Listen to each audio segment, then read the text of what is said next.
I am so delighted to introduce my wonderful friend from, oh, I don't know, when the earth cooled, we became friends. Regina and I, you've just heard a lot of wonderful accomplishments, but just from a personal standpoint, we've been friends for many, many years. She's a generous, wonderful spirit, uh, uh, uh, the type of friend that everybody would love to have. And I would love for her to pop on because I need to see her face be completely embarrassed. Hi, Carla. Hi. I promise you, I these questions we talk. I need to tell the audience that we talk all the time, but I have not purposefully. I have not let Regina know what I'm going to ask. So don't be nervous, though. I'm going to be very nice.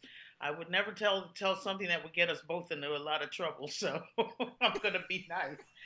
Um, what was intriguing to me was the topic of conversation, the crossing genre in today's musical landscape, because I know you don't know boundaries just the same way I don't know boundaries. We both grew up in Detroit listening to, uh, Motown. You started off uh, studying European classical music. I know that you studied the Suzuki method. If you can just say a couple of sentences about that method in case people are not familiar. Okay. Well, thank you, Miss Cook. And thank you, Stacy Hoffman, and all the staff here at livingjazz.org. And thank you all for tuning in and joining us tonight. As Carla said, yes, we go way back. And interesting story is that when we met, we came up in a time that before you could go over someone's house, your parents, usually the mother, mom would have to call and meet that mother over the phone and make sure that all was copacetic in that household. And so Mrs. Ernestine Cook called up Mrs. Grace Carter, and they talked and talked and talked, and then found out that Carla and her family attended uh, St. John's Church in Detroit, and my grandmother, Sarah Williamson, was the first organist pianist at that church. And so, and my mom, we still would go there sometimes. So, just all these connections. But as Carla said, I started playing violin when I was 4. I started with the Suzuki method, and it's a method where you learn to play by ear, the way we learn to talk naturally. This is a very natural way of learning.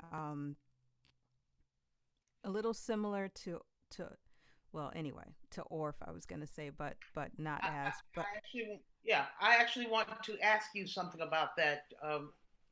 You did share that part with me. I think that was part of why I wanted to ask you about Suzuki because I think amongst other things that we start to lose as we get older is our creative spirit that we come here with. We get so involved in, I want to learn the theory of this, and there's something that we come to the earth with that we start to lose. So I, I I wasn't really aware of Suzuki and Orff being that connected, but I do want to ask you about that. yeah, I But think in terms of the genres, go ahead. no, no, I was going to say with Suzuki, Suzuki is more of a method where or or is less of a method, and like you said, we could get into that earlier. But with Suzuki, you learn rhythm first, and you might learn how to play a rhythm on an open string, and the pianist is playing maybe Twinkle Twinkle Little Star, and you might just play on one note, Twinkle Twinkle Little Star, and then Okay. you learn eighth notes, da ga da ga da da. So, and you, instead of just one e and a two and, you start putting words to that. So wish I had a hot dog, Mm. wish I, or the what do you call 16th notes, motorcycle, hot dog, triplet, hamburger, hot chili, chili dog. They have new words now, but That works back in though. my day, it's all about food.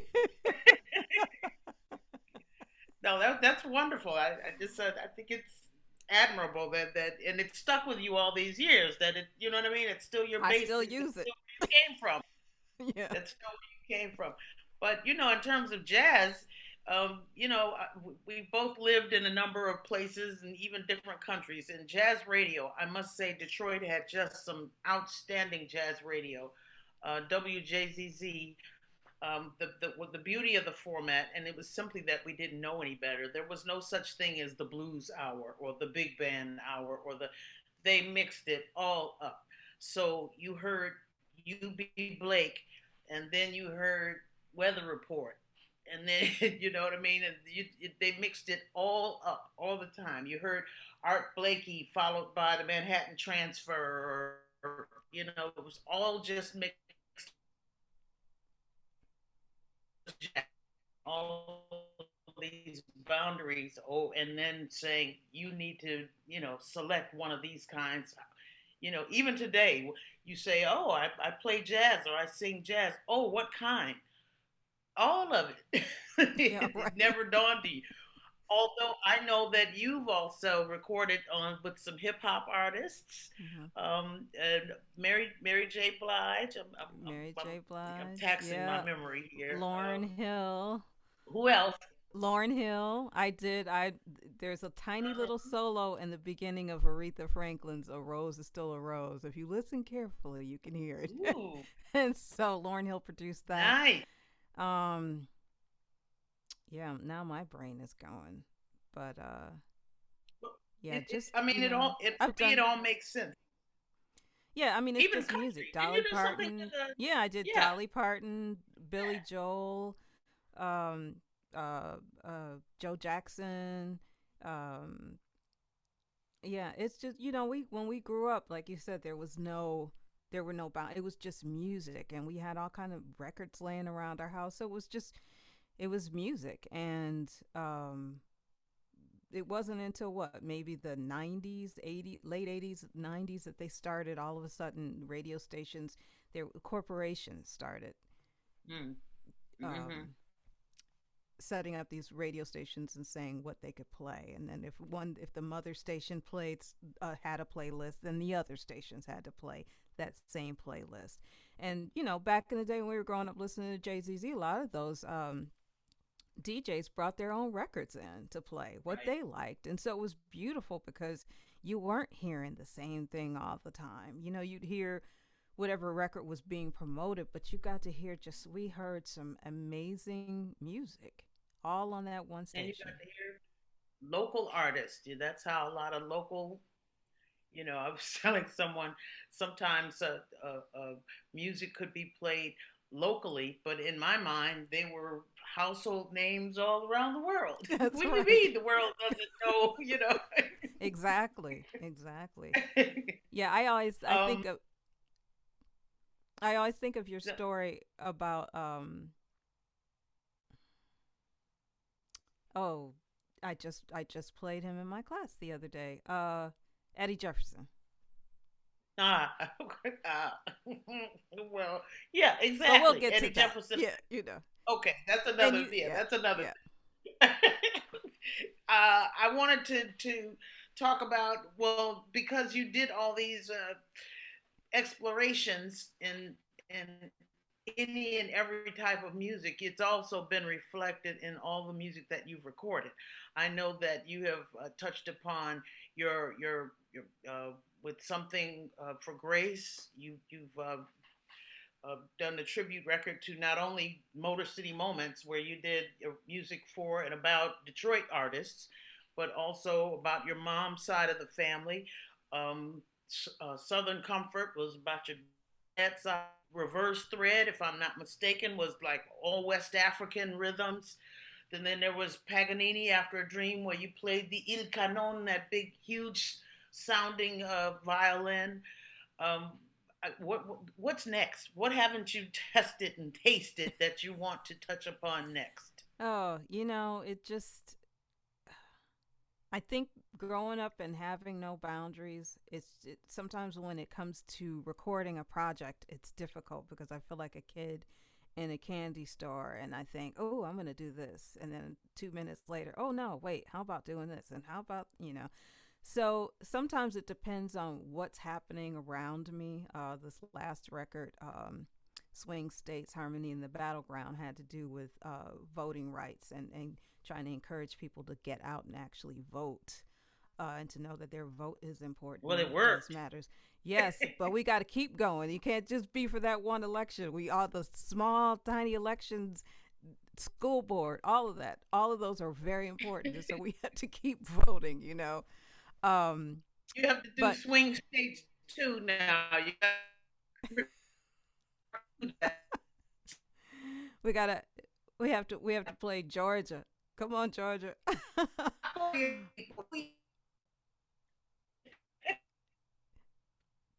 You're breaking up a little bit, Am and I I? don't. Okay, there we go.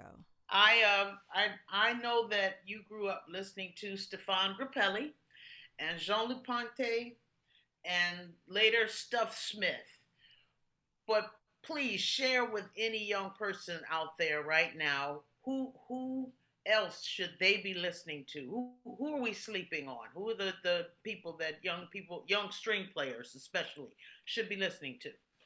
And I'm being turned on by other my students to so many other musicians, and I also listen to Noel Pointer, and I have to say to all the viewers here that Carla Cook is the reason. Growing up, I just heard music. I didn't even know, but I we sat next to each other in Spanish class, which is why neither one of us can speak Spanish now. But she would always talk about Eddie Jefferson and Miles and Sarah Vaughan, Ella, all these different people, and I, I hadn't a clue. And you were the one that gave me, I think, my first jazz album, and it was Jean-Luc Ponty with Patrice Rushen on piano, and I believe it. I can't. My brain is gone. I can't. Ralph Armstrong, I think, was That on bass record from with Detroit. Renaissance on it. Mm-hmm. Mm-hmm. And so, um, that was my. What was the question again? I wanted you to turn, forgive me, completely forgot all about Noah Pointer. I had named for the Oh, violinist that I knew you listened to, but I was wondering who else should the young musicians be listening to? well, there was a woman that her name is Ginger Smock, and Mm. she studied with Stuff Smith. She was part of a band, all women's band called Vivian Gary and the All Girls Band, and they had tunes out like A Woman's Place is in the Groove, the Mop and Bucket Blues, and just all kinds of things that people associate with what women's jobs are supposed to be. They made fun of that, and one called Ginger's Blues, but she could swing so hard. Mm. Um, you know, You said uh, Ginger Smock. smock, yes, like a smock Ooh. you put on ginger smock. Mm. Um, uh, Ray Nance, Eddie South. Um, mm, oh, they're just so Ray Nance. He played with Ellington for a minute right. there, right? Mm-hmm. Okay. Hmm. Yes, yes, yes. Um, and a lot of these Papa John Creech, there's so many, and those are of course older violinists. There are a lot of younger, my age. Charles Burnham, Mark Feldman, then some younger, Scott Tixier, Sarah Caswell, uh, uh, the String Queens. Of course, black violin, they're more hip hop, but that's who the kids, Mm. that's what they Okay, enjoy, and they're a great group. that's right. So it's so I'm really happy to see that more, especially African Americans, are playing the violin in popular music to make the instrument more popular with young kids. Because it's always thought violin strings usually are thought of as a nerdy instrument, or people always associate it with European classical music. Um, and it's always interesting for me because sometimes when I do workshops or master classes, and when parents are there with their children, often a parent will say, "Well, would you please tell my child I think it's very important that they start with classical music?" And I always say, "Who's classical music?" Right. Because every culture has a classical It's a music. class. Right. And it doesn't matter where you start as long as you get the basics on your instrument. That's what's really important. And if you don't mind, before we go on, I was going to ask Cheryl Lynn if she could pull up the photo. I was going to pull up the photos of the Detroit Community Music School. Both Carla and I attended the Detroit Community Music School. And so in this picture, if you could see this, can they see? I don't know if they could see my arrow, but there's an arrow my mother put in that photo. That's me at the age of 4 with our teacher, Miss Rupert. And if you go to the left, a little right behind me, the young girl that's turned her head right there. Okay. And then if you come over, and there's the Asian girl right here, then the girl next to her, then the girl next to her, and then you come all the way to the front. Here, this little boy in the front with the little shorts. Nope, to the left of, oh, right of him. Like, yeah, that one, and then the little girl next to him. So most of us, all of the ones I just pointed out, we still keep in touch.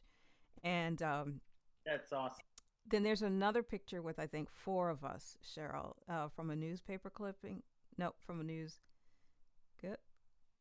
Oh, It's a jeez. news. It's a newspaper. It may not be. Hey, that was gonna be good to you now. Well, you could do the 4 ones, the 3 women, me and the 2 women, if you, Cheryl, if you want to show that one. Oop, I think we lost her. Well, anyway, yeah, there's the one. So Oh, those are the they were in that first picture, and then there's a picture with us with strike signs on. I think I sent you that one. Right. Yeah. And that's us, all grown up, same class, Suzuki class, all grown up. That was when the Chicago Symphony was on strike a couple of years ago. But anyway, just it was a Miss Rupert obviously was doing something right. That so many of us, at least 8 of us, are still professional players. that's And amazing. Carl, and yeah, just that school. Every so many people that went through there. I don't know what your experience was like. No, Obviously, a positive one well, because you're. it was, it was. I studied voice there. But when I Mm-hmm. studied piano, I was thinking about it's all tied together. Once again, I'm trying to stay focused. But Jerry Allen and I had the very same teacher. I have these old uh, recital, you know, the star player. I was always at the very beginning. They start with the most fundamental, the babies, and then the star would end the show, and it was always Jerry Allen. It was awesome. I love it. But Oh my god. I do want to move on. Thank you for turning us on. I had forgotten about Ray Nance and a couple of those violinists too. Um, Trumpet great and Detroit jazz royalty Marcus Belgrave was one of your mentors. Yes. Yes, yes, yes. Um, did he ever give you any professional advice, or were you basically observing his leadership style? And what did you learn from him? Well, the beautiful thing. I spent my first 2 years of college at New England Conservatory and then transferred to Oakland University in Rochester, Michigan. And I went to the big band director, Doc Marvin Holliday, and told him I wanted to play jazz. He didn't bat an eye because I played violin. He didn't care. He put me in the saxophone section and the alto section and said, "You're going to read the alto charts, phrase like they phrase, breathe like they breathe, and stop listening to violin players, and listen to horn players and singers." And a lot of Hmm. the students who graduated, were still living and working because Detroit had a very uh, lucrative jazz scene happening. They would come back up to Oakland University and sit in with the band and play with us. And Marcus would come up and do master classes or just come and hang out with us. So I found out I wanted to learn more about jazz. I found out I talked to him. He had a jazz camp at his house. And so we go to his house every day, Monday through Friday, in the summer, and we play music. We learn to play, learn about changes, learn about composition, playing together as a band. He taught us some about the business, and he also took us out on gigs with him. So we play gigs. So we got used to playing a professional gig and watch how he put it all together, rehearsals and everything. And yeah, and I ended up working with him. Everyone came through Marcus. Jerry Allen, pianist, bassist Marion Hayden, um, Kenny Garrett, Jerry Allen, Rodney Whitaker, James Carter. Just the list goes on and on and on of musicians. And up until the pretty much right before he passed away, I mean, Marcus could outhang anyone. He loved to go out and play music and play all night and then be the first one at the recording session the next morning. That's awesome. That's awesome. I'm going Yeah. to switch gears. This pandemic and subsequent periods of lockdown and semi-lockdown, it's forced all of us to delve into different parts of different ways to create and produce and even present music online and develop skills. Dun, dun,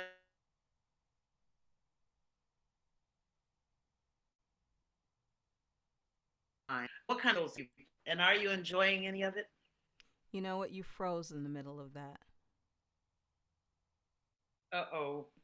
I want to know what kind of skills have you picked up, technological skills, and are you enjoying any of it? And I was making a joke about Garage Band because it's gonna take me out of here. Yo, But all of this is gonna take me out of here. I always tell people my speed is a cassette player and the 8-track player. That's about where I left off. I got thrown into this. I wasn't. At least you were well, you were teaching. You all got thrown into it at Temple, I think, in Juilliard, and so you had to. And this summer, I had to try and learn, and I'm still trying to learn with the camp that Stacy mentioned in the intro. It used to be called the New Jersey NJPAC, New Jersey Performing Arts Center, all female camp, and we named it after Jerry Allen last year because Jerry Allen actually started the camp, and it's a camp for young women and to have a safe space to learn their craft playing jazz, and we have theory classes, lessons, combos, and then we have guest artists come in. And the year before that, when we were before the pandemic, we went to a club um, to hear some live music. But yeah, I had to try to learn how to use all of this. And you think, okay, I'm going to learn how to use Zoom and this, and then I'll be set. But no, every school, because I'm at Manhattan School of Music, then also Oakland University, and also New Jersey City University. Everybody uses a different platform. So, and it's never the same. Most of the time, I'm in class telling my students, look, hook me up, do this, like I give them control because if they're waiting on me, I'll be like, where is that again? I think for better or for worse, we're all going to come out of this pandemic having learned something, some new skill. And it sounds to me you sound like me. We're going to learn something, kicking and screaming, but we're going to learn it, but because we have Yeah, yeah, to. yeah. And even I um, think after this this pandemic is over, I think, we still, it's a great tool to use, and even going forward to be able to say, okay, well, we're going to present this camp and maybe it will be in person. But for those that can't afford to maybe travel to get there, or for whatever reason, we can still use these machines and also present online as well. So, Yeah, it's difficult and it gives me a headache and you see my hair's turned white, but it's it's good for us. So is camp going to be a hybrid or No, it's this going year to be online? we're still gonna be online. Yeah, I think we need to wait. I think you have quite the faculty for that jazz camp. Yes, I do too. Let's see. A wonderful drummer named Allison Miller. Ever hear of her? And bassist Marion Hayden, vocalist Carla Mm, Cook, Bruce mm, Williams on saxophone, and mm. Bria Skomberg on trumpet, and Ellen Rowe on piano. Did I leave out anyone? Who? Uh-oh, you froze again. Am I frozen? Oh, Stefan Harris. Thank you, Allison. Stefan Harris. Who else? Uh-oh, you froze, Carla. No, I can't tell if you're frozen or not. Oh, okay, No, now, that's now. it. I can't. I just I can let the audience know that the experience of camp, even online with the learning curve, it was still an extraordinary experience. I think for the students and for people like me who were thrown into garage band. I shouldn't say that. I should say dun dun dun garage band because that's how I feel every time I have to go on garage band to do anything. But but no, it was amazing, and I really appreciate the young people. They have such patience with people our age trying to figure all of this out, and so generous. Um, okay, I did mention I would like to Camila circle Mesa. back to the. Sorry, I I'm forgot sorry. Camila Mesa. Camila Mesa came in on guitar this year. We had a guest and oh, trombone player. Uh, Allison, do you remember her? I can't believe uh I'll figure out her name and let you know. I'll say it. I'm just spacing. Those of us that have been trying to well let me because I remember that you said orf before and I was Mhm. trying probably unsuccessfully trying to tie that into the Suzuki method. I did look it up. It turns out it's a German composer whose name is Karl Orff. I Mhm. thought it was an acronym for something. I was wrong. Uh But he developed this system of music education for children that's based on developing their sense of rhythm through group exercise and performance with percussion instruments, which again sounds exactly like the way we all start learning things. You know, if it's a jump rope routine or whatever, it's such a very natural way to learn. Do you think this method could be implemented with, say, I know one of your courses you're teaching non-jazz players. I think they're string players, but right. non-jazz players. Do you think Right. this is a way to introduce them to help them get the blues aesthetic or develop a sense of swing, going back to something simple like this? Yeah, I do, and I sometimes I try and incorporate. Just like at the camp, we had Brene Ali come in and do a tap class Mm, with everyone because rhythm is the first thing. So drums, dancing, and music and dance go together.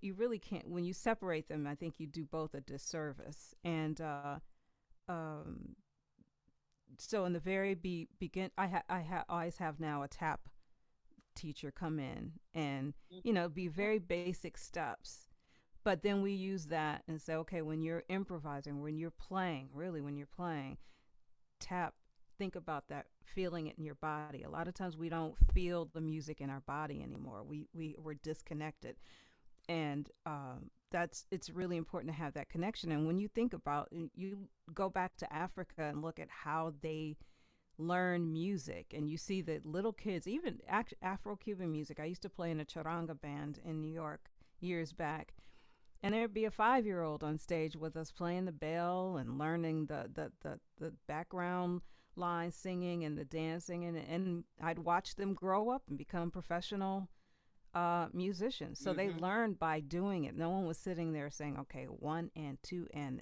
on this line.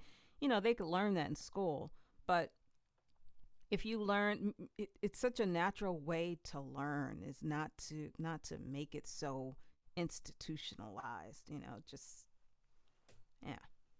Have fun. I wonder what happens to us as we get older. That there, when you're young, you are just so fearlessly creative.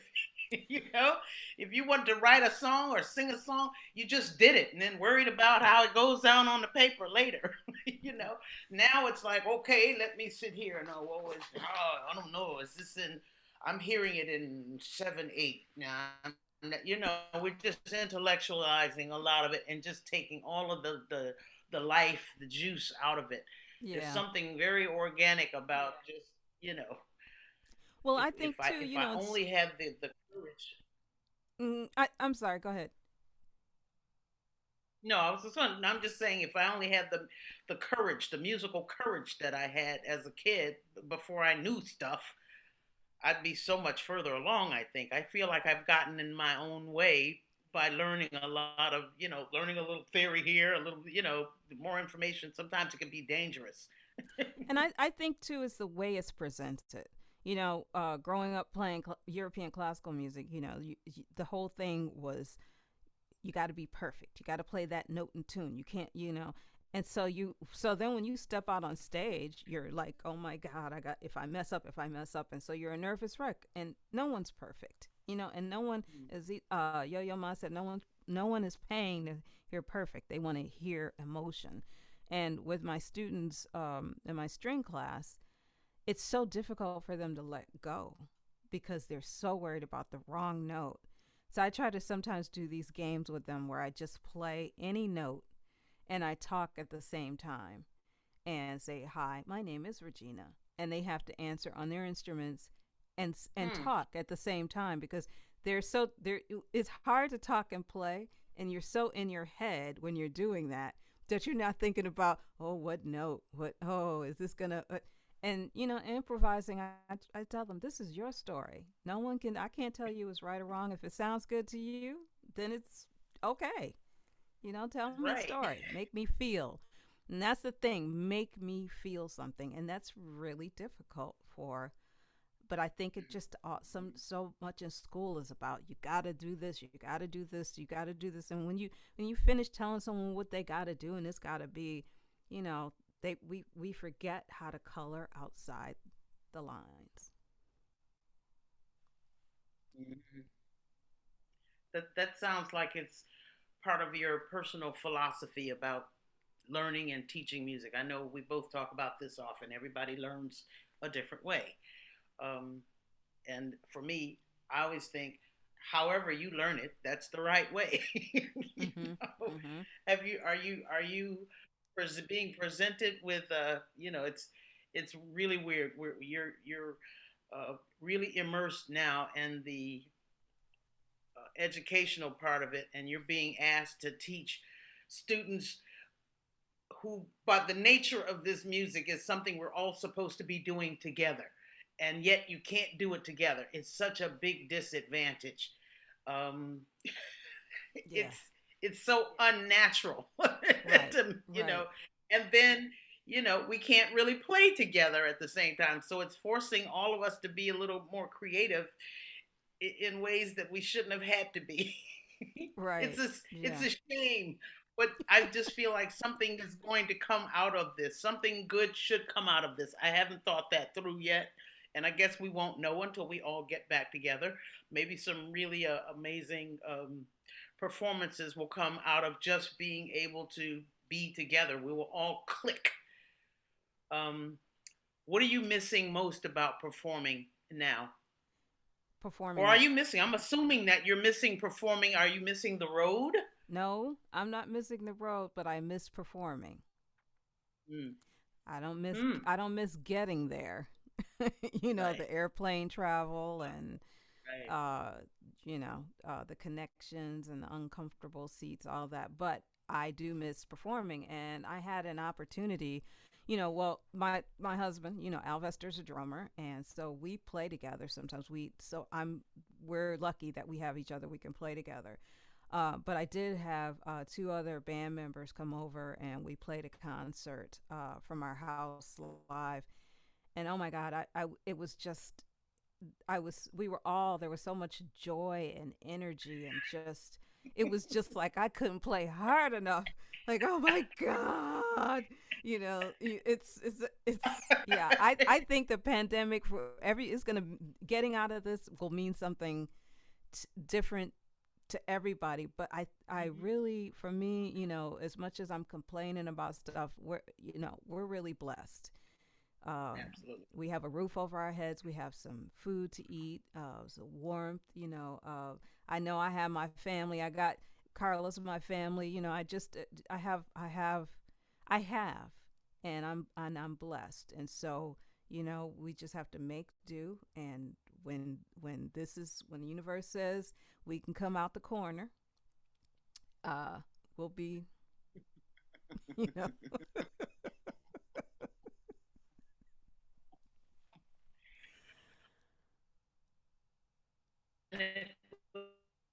Yet? you're breaking up a little bit. Say that. Say it Uh again. oh. Is there an artistic challenge that you would like to take on that no one's presented to you yet? An artistic Um, challenge. I don't know. Yeah, some any you want to I don't know write a film score. I'm just pulling that out of the air, but Well, I mean, I because I have. know you like to do different things, people present different things to you, and you jump in. I do know that, so I'm wondering if there's one tucked away that you secretly would like to do. You can tell me. I won't tell anybody. um, no, not really. I mean, now I've had an opportunity twice to compose a large piece, a large work for another group, two other groups actually, and it was my first time doing something that large. And then trying to learn finale, doing it again because I would use finale for a project, and then it'd be like a year later do something else where I needed finale, and I forget how to use everything. So now this time, it's fun, and I'm trying to. I said, okay, when I finish this second project, I'm going to keep going. And I do have another record that I'm working on, and it's dealing with all every city in the United States, where there were black families that lived, black communities. At a certain point, so back in the 40s, 50s, there were communities and highways. They destroyed these communities, usually with highways. It was the Highway Act, and black business owners and a lot of families were not compensated for their homes or their businesses, and all in the name of urban renewal, and Hmm. that along with redlining. So I thought it just happened in our city in Detroit with Black Bottom. My mom was born and Hmm. raised in Black Bottom. And then I started reading and doing research, and I had a friend that was helping me research, and I just taught almost every city in the United States, and it's still happening. The redlining is still happening. The urban renewal is still happening. Just so that's the record. The next project is dealing with that. Is the name of it Red Line? You don't know yet. No, I actually do, because I took it from a phrase from a poet, Leslie Reese, also from Detroit, Mm-hmm. and it was she interviewed all these people that were living in Black Bottom that were still alive, and one of her lines, it was just when I hear it, it just does something to me. Gone in the phrase of air, as though they were never there. Mm. So the record is gone in a phrase of air. Wow. Nice. Very nice. Um, Outside of the world of music, what activities do you engage in that feed your soul? Feed my soul and feed my Mm-hmm. body. Let's see. Eating. It's No. not. Oh, I know it's not all just music for you. No. No, no, no. Music No. and food and wine, and I know it's bigger than that. Yeah, I used to think that if I wanted to do anything other than music, that it was a sin. and I wasn't allowed to. And so it took a lot for me to understand, and a lot of that came from you and from my minister as well. Is that no, we have God or whoever you believe in, whatever you call him, has given us many gifts. And when my mom was ill, back in 2005, I left the road and went home and spent the months with her in the hospital, not knowing that she was going to leave us. And but I got to be there with her through her journey from life, to not being able to communicate, and then making her transition. I wasn't there actually when she made the transition, but it was just interesting to see how I could put music on to try and I just wanted to have something playing other than those beeping machines. And some music I put on and her vital signs would get a little crazy, and I'd take that off and put something else on, and then they calm down. And so that was very intriguing for me because people always say music is powerful. It has power. It's healing. It's this. But when you see it like that, it just really struck me. And then also being with her and seeing how many people, especially older people, elderly people in the hospital, didn't have anyone to come and visit with them and sit with them. And so I was really taken by that. And after when she passed, I canceled a performance in another country because the doctor said she wouldn't be there when I got back, and that they sued me. That organization sued me, and the suit lasted a year. And the contract was missing some information. So not only could they sue my business, they could sue me personally. I had just gotten married. They could sue. So it was just crazy. And I was so angry and said, I don't want to play music anymore. But John Clayton, wonderful bassist, arranger, composer, said if you stop playing music, you're gonna let them win. They'll win. And so what I decided that year after that suit was over, you know, and nothing but God. A week after that suit was over, I got the MacArthur Award, and I took the time to take a class at Western Michigan University in Kalamazoo, the intro to music therapy. And I had to fly out to Michigan a couple of times and to shadow some music therapists. And I loved doing the hospice work. I thought it was so, there was some kind of connection for me. So I came back to New Jersey and trained to be a hospice volunteer, and had my first patient. I waited and waited and waited to get a patient, and I got a call. Oh, you have your first patient. Her name is Grace. And that was my mother's name. I was like, okay, I'm doing the right thing. And it was just such, I felt like I was getting more out of it than they were, just uh, that's what's that's what's real. Like you start worrying about all this other crazy stuff, and I go and sit with these people, read to them, or have dinner with them, or if it was a family member, drive them around, and that's really what's important.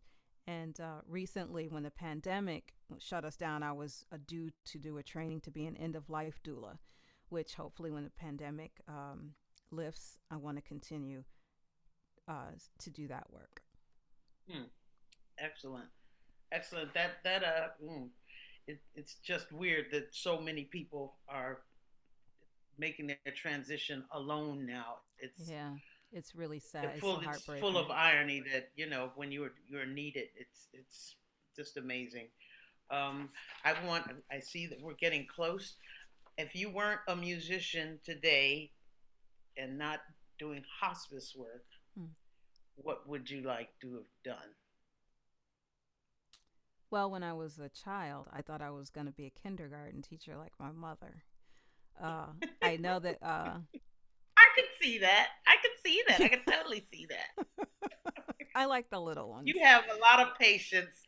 You have so much patience with little ones, and sometimes a little S on your head because Yes, I know. I my know. Even with nieces my, and my nieces used to get over on you. I know. I know. I know. I'm still like that, Miss Softy. Even with my college students, I'm like, I try. Uh, it's interesting, Sherilyn. If you see the picture I wanted to show of my great grandmother, my grandmother, and then my grandmother's degree. Um, but I wanted to say education has always been really important in our family, and your family too. uh, and absolutely. my grandmother, so that's my great grandmother. And then there's a photo. That's my grandmother. That's her graduation picture from Morris Brown University in 1915. And she got her degree in piano pedagogy, which was rare for women, but even more rare for African American women. And so education and music were always really important in my family.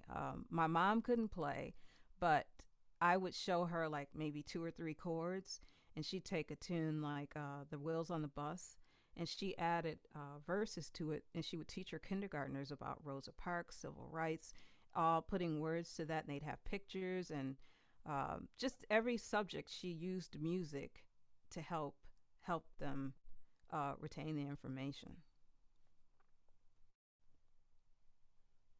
I know that had nothing to do, but didn't I she know my teach Tommy question. What? Hearns, boxer Tommy Hearns? No, she. Who did? She, yeah, she. Yes, she did. She did. Was it She had boxer Tommy Tommy Hearns. Hearns? Was She it? did. She sure did. I forgot about that. Yeah. Yep. What would I do? Wow. I guess maybe a kindergarten teacher or Fact. yeah. I don't know. Stylist, you're pretty stylish, I think. I'd be a hairdresser. I'd learn to. Uh, I like doing hair.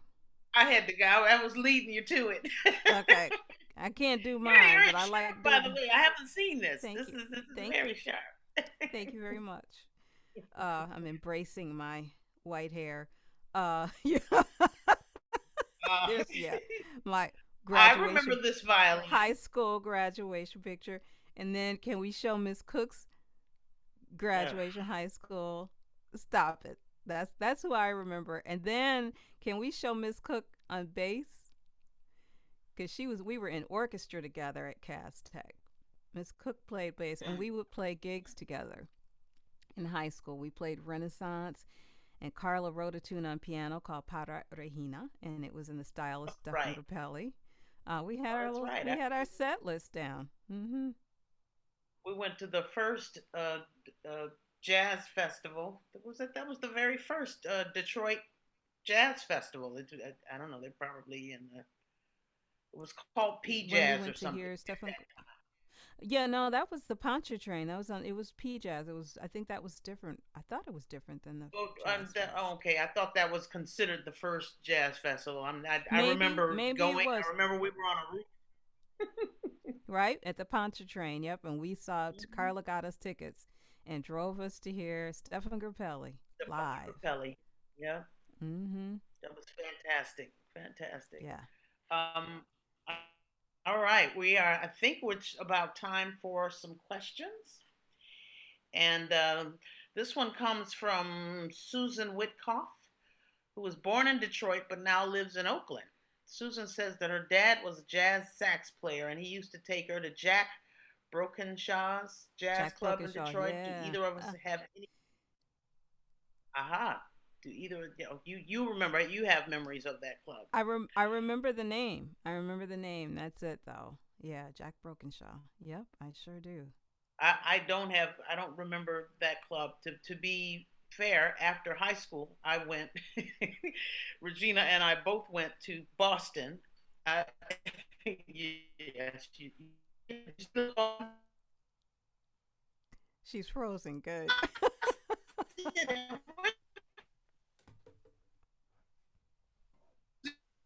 I went to Northeastern, and we have a friend, Mark Ledford, and Bill Banfield. There was a whole group of us, and we were off to Boston to study, and then we were going to be musicians. And I was there, and Regina was there 2 years and left me. She came back to Michigan, and I was still in Boston for several more years. And no, I don't let her forget that. I'm sorry. But I so for couldn't that, hang. that's why I don't know the club. Yeah. Broken. Yeah, Jack Brokenshaw's club. Here's another question. Steve Hayward in Sonora, California asked if you feel that academic music leads to a a siloing effect with genres. I'm not sure what he says that there are jazz programs living in separate worlds from other types of music in academic settings that seem to foster this. Yeah, Um, I think I see more universities trying to recently update their departments because when you look at the music, a lot of times that's being studied. All of the genres or all the different departments are so separate, and it's music, and it all goes together. And yeah, I think you just got to learn about music because the music is a reflection of what's going on with us politically. And when we don't update the music or the history of it, and we leave parts out, it's dangerous. And back, I always tell my European classical string players, especially, you all are studying this music. And some of them, they take my class and it's an elective. I know they don't want to be there. But I tell them, listen, you might not there how many chairs are going to open up in these orchestras for you to get that gig. So while you're waiting to get a gig, somebody might say, listen, so and so, can you improvise, can you do this gig? And you can do it. Students need to, and the courses need to be diversified so that everyone can you know work in music, and not be afraid to to to try something new. I just want to throw 2 cents in. There really is, and there are, I'm sure, a few exceptions. In fact, I know a few exceptions, but in many of the universities, there is music department, and then there's the what they call the classical department when they mean the European classical department, and then the jazz department, and they are not created equally.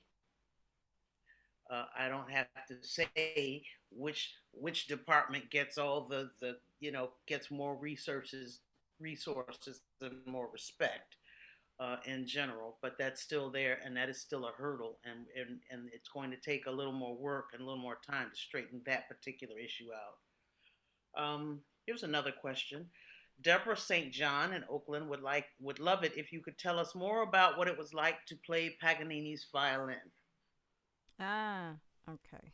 Well, the violin is priceless. They won't even tell us how much it is. It was a violin that was loaned to Paganini because he lost his violin in a gambling debt. And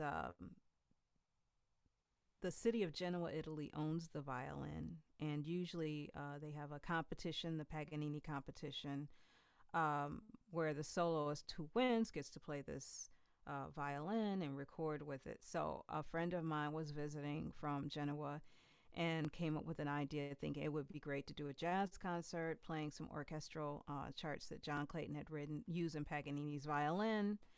Um, the violin is pretty amazing. It's much larger than mine. The string length is much longer, and I only had 2 days with about 4 hours each day to get used to it.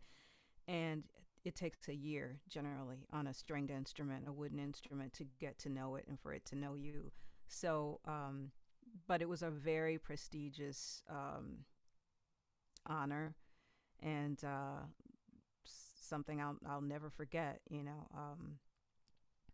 It yeah. I remember that it had such a big sound. Wow. Just Yeah. like, ooh, that's quite Yeah. a sound out of that violin. Yeah. They called That's it what the I remember about it. yeah. That's why they called it the Il Canone, the cannon, because it was so powerful. And when after playing that, after I got my violin back in my hands, it felt so tiny. I felt like I could do anything on it. Here's another question. Um, Rita Hargrave in Oakland, California asks, who, uh oh, it moved, sorry. Ask who a modern musician needs in terms of a production team who helps organize publicity and tour dates, etc. Can you ask that again? I'm sorry. What kind of a team? I guess you know. I'm did you hear the question? I'm Yeah. sorry. I could see Okay. we're What kind of a freezing up team? a little bit. Okay. Okay. What kind of a team? So, Mm. it's interesting because the kind of team that I needed when I was younger and coming up is very different than what someone needs now. Um, I, with the whole social media, you need someone. If you're, a lot of young people can handle their own social media. I actually can't. I don't like social media. Um, I do it, but Yeah. I have times where it's just like I can't even be bothered with it. So if you have someone that handles that, that's, back in my day, it was someone mailing postcards or getting something announced on the radio or in the newspaper. Mm. Um, you a lot of times presenters in the past would not speak to artists one on one. They wanted to speak to a manager. Getting a manager was difficult if you didn't have a name. Once you started to get a name, then you could get a manager. Then you needed a booking agent because the booking agent would get the gigs. And then you would need a publicist because when you have a new record coming out, and if you were with a label, a record label, that, then they'd have a publicist. But, now without that, you have to hire a publicist and you hire them for so many months at a certain time before a record's coming out. And now, it used to be that, okay, who's going to design the record? Who's going to put the session together? Who's going to produce it? Who's going to, and then, who's going to take care of getting records printed now? Most artists don't even have records printed now. They just stream the record, which is so weird for me because I like to have something. I still like to have albums. I still have my albums here. I like to see the big picture. I can see clearly who was on the record, um, and I don't have to put my readers on to see who was on there. And you're streaming now, and I like to have that physical thing. You're streaming it now. Then you have to go search who was on this track, and yeah. Yeah, in other genres, people aren't so much concerned with, oh, who played that saxophone solo. In jazz, we need that information, and we're always trying to tell our students, listen to that guitar solo one. But and there was a time before streaming that we always had that information. It's kind of like having memorized all the phone numbers before you had a cell phone. You memorized phone numbers. Now that you have a cell phone, how many phone numbers do you have memorized? Not many. It's a muscle that we're not exercising as much, so it's weakened. Yeah. Here's another question. Wait a minute. I want to jump back. So when we were talking about some of the faculty at the Jerry Allen Camp, Melissa Gardner, trombonist, Ah, wonderful trombonist. So sorry, I just okay. Part of the that was reason is because we bugging weren't me. physically together. Right, right. Yeah. Um, Doug Goodkin in San Francisco Oh, says that one of the great benefits of Zoom is that the teacher can lay down a foundation, a rhythm and blues changes, a vamp, and all kids can improvise at the same time with the mics off. He wonders if that helps them feel freer, meaning knowing that no one can hear them, but having a great groove behind them as they try things out. Have you experienced anything like this in your teaching? yes. Hi, Doug. Thanks for joining us. And Doug is a wonderful. If you don't know him, check out his book. Wonderful teaching. Or if he's got all these organizations around, you see these little kids that are learning music and they learn it so fast, learning standards and everything. And in fact, my husband Al Vester, drummer, took a workshop with him and came home with this rhythmic thing.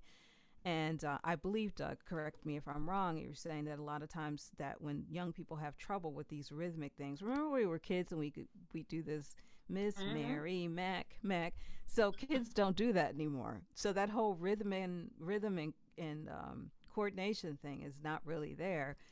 But he had this rhythmic thing they'd have to do, and Al was doing an after-school program with some kids. They weren't musicians, and he would come home, and sometimes they would just wear him out. He came home once, and he was like, "Them kids," and I had to laugh. And so he went to this workshop, and then he went in the next time to do that. And one of the ringleaders of the ones that were just always disrupted class was like, "I could do that." And she got up there and she couldn't do it. It was difficult. And so then it just like he had them then. It was just like this magical thing like, ah, gotcha. Okay. Now he could go ahead and teach. Um but I do, yeah, a lot of times I do I'll pull up a track on YouTube, whatever we're working on rhythm changes now. And then I tell them to turn off their mics and just play. And then sometimes we'll play for each other. Yeah, I think being able to do that where no one can hear them definitely helps.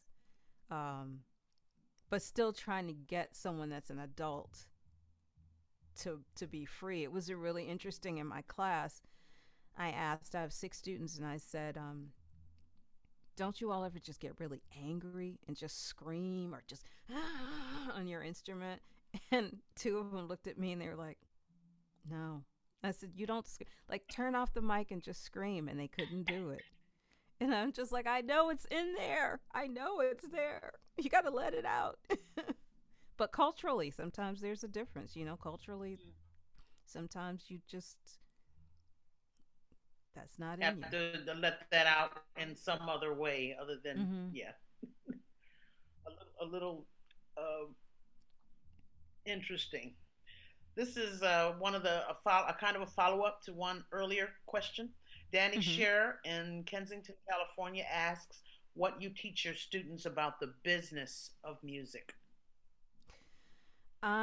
What when I'm doing a workshop and I go in, I because schools need to have music schools. Business should be mandatory, but I teach them about a basic contract, and I take in examples of a basic contract. Having them, there's Volunteer Lawyers of America. There's all kinds of information online, but making sure, especially if you once you really start getting out here and working, to either create an S corp or an LLC to protect yourself from lawsuits. And the thing is that also if you have a manager or a booking agent, whomever, sign your own contract, sign your own paychecks. Um, the thing is, I've with the contract that went out before they when they left Inc. After my company name Isfahan Productions Incorporated, when the fact that Inc. was left off left me open to be sued personally. So I harp on that. I try teaching them the hardest thing for someone to do for themselves. I find is to negotiate money. And we feel like we enjoy what we do, so we almost feel guilty sometimes charging for it. But I say Bank of America, they want that mortgage payment, so they aren't, they don't care how you feel. Yeah, it's an art, but you should get paid. We've spent more time in studying our art in school, whether it's music, dance, poetry, what have you. I we've been in school longer than most doctors and nurses and lawyers, and so they get paid. And the thing is, the certain thing I tell them, I don't like tips. There's no such thing as a tip. When we first moved to New York, maybe we were out in Washington Square Park with our cases open, and people might have put some money in. That's a tip. But you're doing this professionally, that's an insult. And to know your worth and add tax. And I and maybe it's just me. I've been around a minute though. I've never heard of any jazz musicians being overpaid. Me either. Yeah, I know. It's laughable, isn't it? Uh, Yeah. here's the question. Nihima Yasin, pardon me if I am mispronouncing your name, in Detroit says you spoke a bit about introducing violinists to your students. Do you ever play John Blair for them? We forgot John Blair. Oh my gosh! Once there John was a Blake. way. Remember Mystic Soul? Is that John Blake Oh, or John John Blair? Blair. Am I That was John Blair. Yes. And then John Mystic Blake. Soul? Right? Yep. Yeah. Yep. I played actually John Blake for them, who I studied with when I was in high school. I got an no wait, was I graduated high school? I applied for a NEA grant, a study grant, and studied with John Blake, who passed away some years back. But who used to play with McCoy Tyner and Grover Washington and had his own groups. Um, Mm. yeah, Uh-oh. I find a lot of different string players from around the world, different kinds of music, and just play it for them. Mm-hmm. To open you right up. Here's a Hmm. question. Angela Wellman wants to know what your thoughts are about starting beginning violinists on Zoom. Now, there's a 2020 question, if ever I've heard one. You're right. Hi, Angela. Thanks for joining us. Um, you know, oy, I, I, I'd have to say we have to figure out how to do it because, we don't know when this is going to be over. And to say, well, we have to wait until this pandemic or we have to wait, we don't know. So I think it's it's more difficult, especially with the technique of holding the bowl to make sure that they're not grabbing it, or or the instrument, they're holding it properly and that their body is right. I think if it's a young person, especially, they should have an adult with them that can help, that understands, okay, what your body posture is supposed to Mm-hmm. be, and you know um, warming up not only on our instruments but warming up our bodies and taking breaks. When we were coming up, my whole thing was like, oh, you got to practice. If you weren't practicing 6 hours a day, blah blah blah, you can't practice. When I got to New York and studied with a gentleman here, Gerald Bill, he said to me, he knows because I have the attention span of a gnat.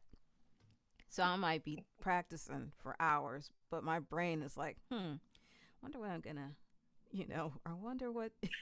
And so you learn bad habits that way, and you hurt yourself. We can hurt ourselves doing this. So I just think if it's a young person, if they have an adult there that can watch their body posture and everything and make sure, um, you know, it's not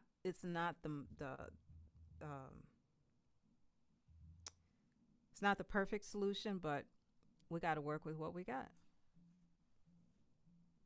There are some things, there are no substitutes for some things, but we're all making the best out of the situation that you can. Hmm. The music must play on. Right. We can't all just like, okay, well, it can't, we, since we can't do it in person, no one's going to learn any music here for a year and a half or whatever. Okay, I think this is the last question. Another popular question from Steve Hayward in Sonora. He says that you mentioned corporations coming into control of the music being played on the radio in the 80s and 90s. Has this been going on much longer? He specifically mentions payola and the like. He also really wants to thank us for this great conversation. Yeah. Oh, Thank you. thanks. Thank you. Yeah, payola existed, as far as I know, from the beginning. Now it's more. I know there are some parent stations, corporations, and they decide what's going to get played, and then the other stations have to follow that playlist. I don't think DJs are. I know they're not allowed to bring in their own records from home and play them. They have to follow that list. Um, and I don't know. It's interesting now because radio. I still will listen to the radio, but most people have the stations that they listen. You can create your own radio station or whatever, and people listen that way. So they get to put together their own playlist. So it's I don't know.